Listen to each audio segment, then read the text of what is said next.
Alright, let's just rip off the band-aid, shall we? It's 2025, and if the world could agree on one thing, and believe me, agreeing on anything these days is a minor miracle, like finding a politician who actually answers a direct question, it's that America, the good old US of A, has spectacularly lost its shine. We're talking a full-blown, global, it's not me, it's definitely you breakup.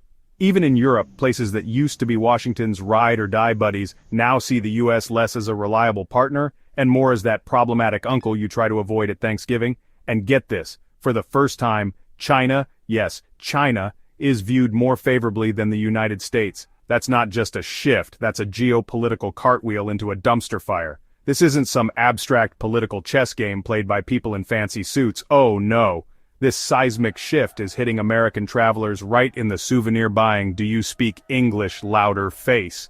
Across the globe, Americans are reporting colder attitudes, sharper, more uncomfortable questions about their country's actions, and sometimes, yes, open hostility, all for the crime of carrying a passport with a bald eagle on it. It's like your passport suddenly comes with a pop-up disclaimer, warning, may cause international side-eye, and it's a two-way street of awkwardness. Back home, fewer visitors are arriving from these very same countries, a clear reflection of this global reputation collapse. It's like the world's tourism brochure for America now just has a big red May stamped across it. So, before we dive headfirst into the increasingly chilly waters of what this means for American travelers, and trust me, you'll want to pack a thick wetsuit of grim realization for this one, go ahead and hit that like button and subscribe. Because this isn't just another travel vlog about hidden gems unless those gems are the increasingly rare smiles you'll get abroad. No, this is a full-throated, slightly panicked wake-up call for anyone who still clings to the quaint, outdated notion that America's place in the world is as secure and beloved as, say, a puppy video on the internet. Spoiler, it's not anymore. Ah, Turkey. A land of incredible history, stunning landscapes, and until recently, a reputation for some of the warmest hospitality you could find. Americans used to flock there, welcomed with open arms and endless cups of tea. But now? Well, let's just say the welcome mat has been replaced with a proceed with caution sign, possibly booby-trapped. Recent polls show a staggering 80% of Turks now hold an unfavorable view of the United States. 80%. That's not just a dip, that's a full-on cliff dive into a sea of disapproval. It's the kind of number that makes you wonder if America accidentally insulted baklava on national television. The reasons for this dramatic shift are, of course, complex and deeply rooted in years of diplomatic strife. We're talking about disagreements on foreign policy, military actions, and a general sense that the US hasn't exactly been a consistent or reliable partner in a very turbulent region. It's like that friend who promises to help you move but then only shows up to eat the pizza. After a while you stop inviting them over. The Turkish government has become increasingly vocal in its criticism of US policies, and that sentiment, unsurprisingly, has trickled down or perhaps gushed down to the general populace. And this isn't just academic, American travelers are feeling it on the ground. We've heard stories, anecdotes from people who went expecting the legendary Turkish welcome and instead got, well, the third degree. Imagine trying to enjoy a kebab while being grilled not about your spice preference but about your government's stance on geopolitical issues you barely understand yourself. So, about those sanctions, is not exactly the dinner conversation you were hoping for when you booked that charming little bistro in Istanbul. It's a far cry from the days when your American accent was a conversation starter, not a conversation stopper. Personal encounters are becoming increasingly fraught. One traveler, let's call her Brenda to protect her from further international incidents, recounted how a simple market visit turned into an impromptu political debate with a vendor who seemed to have a PhD in American foreign policy failures. Brenda just wanted to buy a rug, not defend 3 decades of complex international relations. Another tourist mentioned being pointedly ignored by service staff in a way that felt less like a language barrier and more like a "we know where you're from and we're not thrilled" barrier. The traditional Turkish warmth, once a defining feature of any trip, is now often overshadowed by a palpable tension. It's like the entire country is collectively sighing whenever they see a US passport. This isn't to say every interaction is hostile, of course not. But the undercurrent is there. A constant reminder that you're not just a tourist, you're a representative, whether you like it or not, of a country that many Turks now view with deep suspicion and frustration. It's a heavy piece of luggage to carry, right next to your oversized souvenir fez. So, if you're an American planning a trip to Turkey in 2025, you might want to pack a thick skin along with your sunscreen, and maybe brush up on current events because you might just be asked to explain them over your apple tea. The days of blissful apolitical tourism seem to be fading fast, replaced by a new reality where your nationality precedes you, often accompanied by a long list of grievances. Good luck with that. Oh, Mexico, our vibrant, culturally rich southern neighbor. For decades, a go-to destination for Americans seeking sun, sand, and a seemingly endless supply of guacamole. But the fiesta is starting to feel a little strained. Thanks to a lovely cocktail of new U.S. tariffs that nobody asked for, ever more contentious border policies that seem designed by a committee of angry porcupines, and a resulting surge in anti-American sentiment, the mood has definitely shifted south of the border, and not in a fun, spring break kind of way. It's a classic case of chickens coming home to roost, if those chickens were particularly resentful and had strong opinions about trade deficits. The rhetoric and policies emanating from Washington haven't exactly been neighborly, have they? It's been more like having a neighbor who constantly complains about your music, your fence, and the way your dog looks at him, all while occasionally lobbing a brick through your window. Unsurprisingly, many Mexicans are now looking at their northern neighbors with a mixture of frustration, anger, and a profound sense of, can you just not? American travelers are now reporting a distinct chill in the air, and it's not coming from an overzealous air conditioner. We're hearing from folks who are actively downplaying their nationality, trying to blend in like chameleons with fanny packs. Imagine practicing your to pass as Canadian in Cabo. That's the level of desperation we're talking about. Oh, this old thing, they'll say, pointing to their I Love NY t-shirt. It's ironic. I'm from Toronto. It's a sad state of affairs when your passport feels more like a liability than a ticket to adventure. And it's not just about awkward conversations or a few dirty looks. Safety concerns fueled by both the rising anti-American sentiment and, let's be honest, existing issues in certain regions are leading to a wave of canceled trips. People who've been going to the same Mexican beach town for 20 years are suddenly thinking twice. Tour operators are reporting a noticeable drop in bookings from the U.S., and local businesses that rely on American tourism are, understandably, feeling the pinch. It's a lose-lose situation, primarily orchestrated by a series of spectacularly unneighborly own goals. The narrative in Mexican media and public discourse has also taken a sharper tone.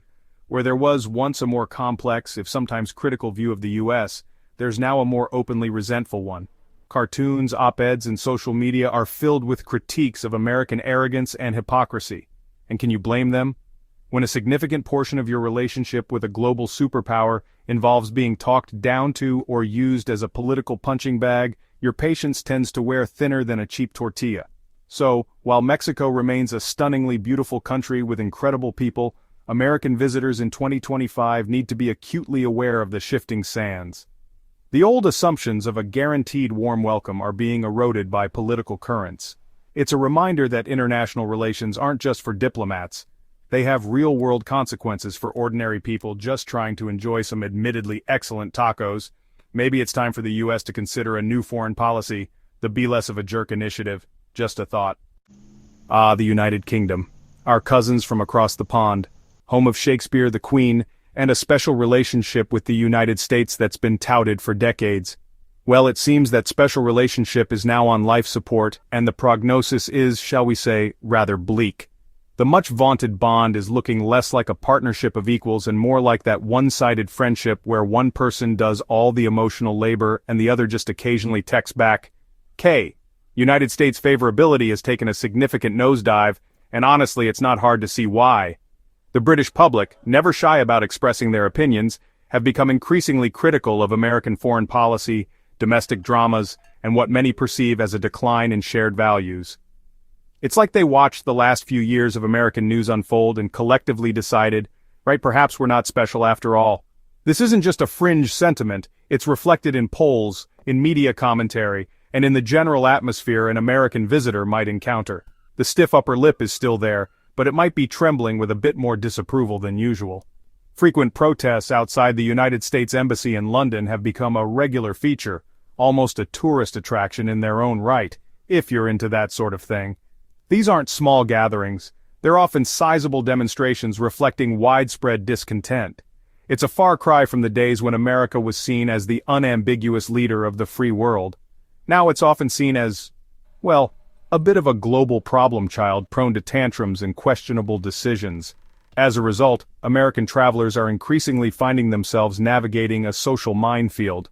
The once easy banter about shared culture can quickly turn into an uncomfortable grilling about the latest political outrage from Washington.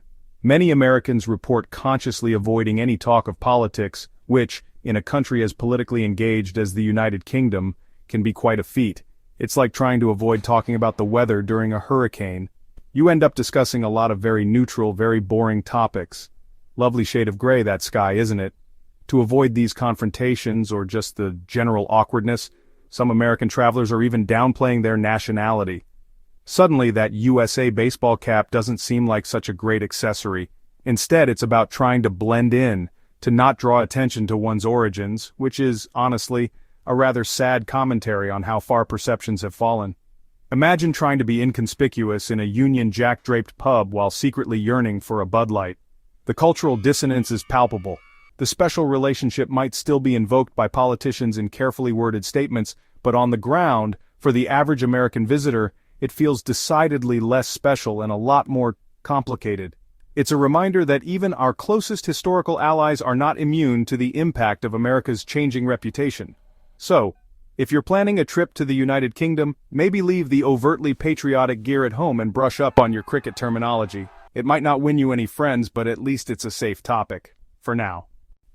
Denmark, the land of Lego, pastries that are actual poetry, and the concept of Hygge, that untranslatable feeling of cozy contentment. Well, it seems the Hygge is decidedly not extending to Americans these days, thanks in no small part to one of the more baffling diplomatic blunders in recent memory. The whole America wants to buy Greenland episode. Yes, that actually happened. And no, the Danes were not amused. Not even a little bit. In fact, they were about as amused as a Viking who's just had his longship keyed. The fallout from that spectacularly ill-advised pronouncement combined with broader European disillusionment with U.S. policy has led to a dramatic drop in U.S. favorability in Denmark. We're talking a plunge so steep it would make a ski jumper nervous. What was once a generally positive, if perhaps somewhat indifferent view of America has curdled into something far more critical and suspicious. The Danes, known for their pragmatism and progressive values, are looking at the U.S. and it seems collectively shaking their heads in polite Scandinavian disbelief. The Greenland controversy, while almost comically absurd, tapped into deeper anxieties about American overreach and a perceived lack of respect for smaller nations. It wasn't just about territory, it was about sovereignty, dignity, and the rather insulting assumption that a nation, and its people, could simply be bought like a piece of furniture from IKEA, some assembly of outrage required. This incident, more than perhaps any other single event, crystallized a growing Danish unease with the direction of American foreign policy. This isn't just being felt in diplomatic circles. There are reports of large-scale boycotts of American brands and products. While Denmark is a small market, the symbolic impact is significant. It's a tangible expression of public displeasure. Furthermore, Copenhagen, a city usually known for its peaceful, bike-friendly atmosphere, has seen the emergence of anti-American protests, something that would have been almost unthinkable just a decade ago. Imagine, protesters demanding, well, probably more sensible foreign policy and fewer unsolicited real estate offers for their autonomous territories. For American travelers, this means navigating a landscape where their nationality might elicit reactions ranging from polite coolness to outright questions about their country's sanity. So, your president, he was serious about Greenland? Is a question you might genuinely face over your s'more abroad. It's hard to enjoy a delicious open-faced sandwich when you're simultaneously trying to explain the inexplicable. The famed Danish directness now comes with an edge of political scrutiny. The cozy, welcoming vibe that Denmark is famous for might still be there for many, but for Americans, it's increasingly conditional. You might find yourself working harder to prove you're one of the good ones, an exhausting task when you're just trying to see the Little Mermaid statue without sparking an international incident. The message from Denmark seems to be, we like your movies, some of your music, but your government's recent behavior, not so much. And please, stop trying to buy our islands. Ah, France. The country that actually gave America the Statue of Liberty, a huge symbol of, freedom. You'd think that would mean something, wouldn't you? But it seems good feelings don't last forever, and America's might have just gone past its best buy date. The relationship between France and the US, which has always been a mix of being friends and sometimes showing they didn't agree, has gotten much worse. Recent polls show that only 34% of the French now think well of the United States. Goodness me, that's a big drop. This isn't just the usual French way of disagreeing, though. Let's be honest, that's always a fun little extra in any French-American chat. No, this goes much deeper. It's about big disagreements over world rules, trade, climate change, and a general feeling that America has become not dependable and often causes trouble around the world. The French, who are really protective of their own culture and their ideas for Europe, are not very happy with what they're seeing from America. It's less, "Long live America," and more, "America please, sort yourselves out." The impact on American travelers is becoming easier and easier to see. We're hearing stories of Americans in Paris, Lyon, or Nice feeling a coldness, a feeling of disapproval that's hard to put your finger on. It's in the slight pause before a shopkeeper speaks English, the sharp questions about American politics over a glass of wine, or the small but clear eye roll when you accidentally mess up a French phrase. The days of being seen as the nice, innocent heroes are long gone. Now, people are much more judging. In a big sign of how things are now, some American travelers are purposely hiding any clear signs of their country. Stars and Stripes t-shirts are being put at the bottom of the suitcase, replaced by plain clothes. The goal is to blend in, to avoid getting unwanted attention or starting an argument about drone attacks while trying to order a croissant. It's very different from the time after World War II, or even the early 2000s. It's like the world telling America its behavior is a bit too much. And it's not just stories. The travel business itself is showing this change. French travel companies have reported about a 20% drop in trips booked by French tourists to the United States. That's a big number, showing that the disappointment isn't just a feeling, it's making people choose differently. It seems the charm of Hollywood, New York, and Disney World is being hidden by a general dislike for how America acts in the world right now. Even Mickey Mouse can't fix this. So, if you're an American dreaming of a trip to Paris, be ready for a reality that might not be like the movies. Paris might not feel as bright if you're constantly worried about your passport stopping conversations. It's a clear reminder that even in countries with long histories with the US, what people think of you matters, and right now, America's is, to put it nicely, not so great.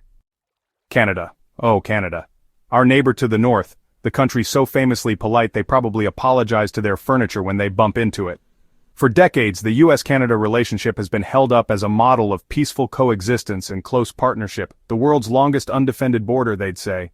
Well, it might still be undefended, but it's certainly feeling a lot frostier these days. And it's not just the weather, folks. The much-vaunted friendship is experiencing a significant breakdown. Prepare for a truly shocking statistic. Only about 25% of Canadians now hold a favorable view of the United States. 25%. That's right, the country that exports maple syrup and kindness in equal measure is, by a vast majority, not feeling the love for its southern sibling. If Canada is giving you the side eye, you know you've messed up. It's like being unfriended by a golden retriever. It just hits different. This isn't a minor blip, it's a fundamental shift in how our closest ally perceives us. The reasons are manifold: a slow burn of trade disputes, environmental policy clashes, and a growing divergence in societal values. Canadians have watched the political circus south of their border with a mixture of bewilderment, concern, and increasingly, outright disapproval. It's like living next door to a house where there's always some kind of drama spilling out onto the lawn, and eventually, you just start drawing the curtains and hoping they don't set anything on fire. Personal stories from Americans traveling in Canada, or even from Americans with Canadian family and friends, paint a picture of growing tension. What used to be easy, friendly banter can now be tinged with an undercurrent of political disagreement. Simple questions about where you're from can lead to awkward silences or polite but firm critiques of U.S. actions. It's the Canadian way, of course. The criticism is often delivered with an "I'm sorry to have to say this, but" preface, which almost makes it worse. As a result, many Americans in Canada are now making a conscious effort to blend in, to downplay their Americanness. They're probably saying about more, adding "eh" to every sentence and developing a sudden, intense interest in hockey, all in an attempt to avoid uncomfortable conversations or negative assumptions. It's a strange reversal, given how intertwined our cultures have historically been. Now it seems the best way to enjoy Canada as an American is to try and appear as un-American as possible. This isn't just about hurt feelings or awkward dinner parties. It has real implications for trade, for security cooperation, and for the overall health of the North American continent. When your closest neighbor, your most steadfast ally, views you with such skepticism, it's a massive red flag. It suggests that the issues plaguing America's global reputation aren't just distant problems, they're hitting very, very close to home. So to my fellow Americans, if you're heading north, maybe pack an extra dose of humility and a willingness to listen. And for God's sake, learn the rules of curling. It can't hurt. So there you have it, a whirlwind tour of places where the American welcome has gone from come on in to, are you sure you have the right address? America's global reputation crisis, as we've seen, isn't just some abstract concept confined to political science textbooks or screamed about on cable news. No, this is about something far more fundamental. It's about trust, it's about identity, and ultimately it's about how the world now looks at Americans when they step off a plane, passport in hand, in a foreign land. It's personal. Every cold glance in a Parisian cafe, every cautious, politically charged conversation with a shopkeeper in Istanbul, every awkward silence when you mention you're from the States while hiking in the Canadian Rockies, they all carry the same quiet, uncomfortable message. The U.S., the nation that once saw itself, and was often seen by others as a beacon, no longer feels like the admired, trusted global leader it once was, that sheen, that almost mythical American glow. It's been significantly dimmed, if not entirely snuffed out in some quarters. The world's perception has changed, and it's changed dramatically. The multi-billion-dollar question, then, is a heavy one. Can America rebuild that fractured trust? Can it mend these frayed relationships and reclaim some of its lost standing, or has too much damage been done? Is this a temporary slump, or the new uncomfortable normal? Honestly, I don't have the easy answer to that, and frankly, anyone who says they do is probably trying to sell you something. But I genuinely want to hear what you think. Drop your honest, no-holds-barred thoughts in the comments below. I'm reading all of them, even the ones that call me names. And please don't forget to subscribe because this conversation, as unsettling as it is only just beginning.